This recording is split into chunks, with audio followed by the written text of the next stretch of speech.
I wonder the kind of mentality we have as Christians.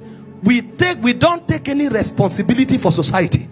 We think Christianity is all about church and church attendance, and then no improvement. Listen, for those of you who are not in power, there is something you can do for society. On your birthday, instead of going to the beach, go to an orphanage. Buy food for somebody to eat. If that's the only thing you have done, you have impacted society. At least one soul will say, I ate today because of you. You don't have to be a senator or a governor to impact society. Someday, gather people together with the grass on the street. If you cannot tie the road, let it be recorded that that street, sanity came because you were there. If we don't see ourselves as the salt of the earth and as the light of the world, we will not go far. Our faith will not be considered relevant. And so as a church and as individuals in authority, we must begin to take responsibility. And that's why I am very happy and very proud of some of the fathers of faith we have in Nigeria. Some of them are not just preaching and prophesying. They are taking responsibility. The other time I heard that W.F. Kumuye tied a road of about 1,000 something meters. I said, this is Christianity. These are people to learn from. The other time I heard that E.A. Adeboye he built over how many orphanages are forgotten, and he's been pumping money there consistently. They may not sing it, but those who are blessed know. And that is what Christianity is about. This emerging generation must understand that influence is not for people to know that you too, you are a deep preacher.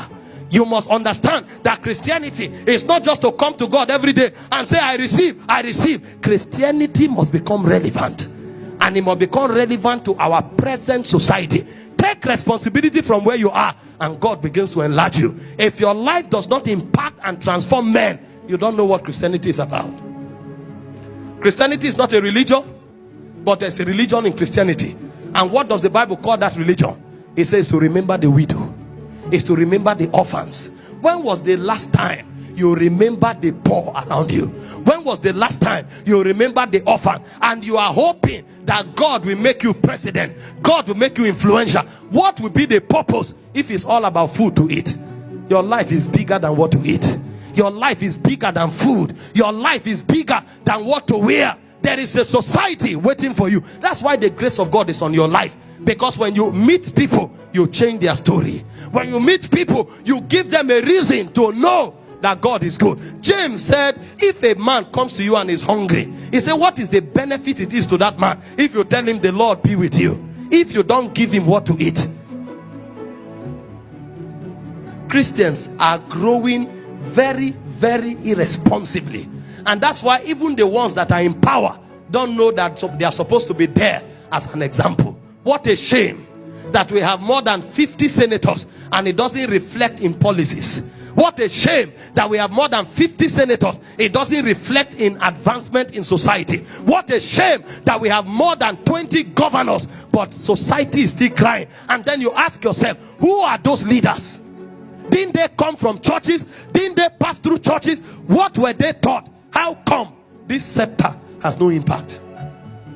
When they leave offices, they are probing them to recover monies that they dumped in different nations, cars that they hid in forest. That's what they are recovering every day. And they bear the name of the Lord, quoting scriptures every day. But they don't know why they were exalted. If Christians truly become Christians, the world will beg us to rule them. Because they will know, if we come, answer has come.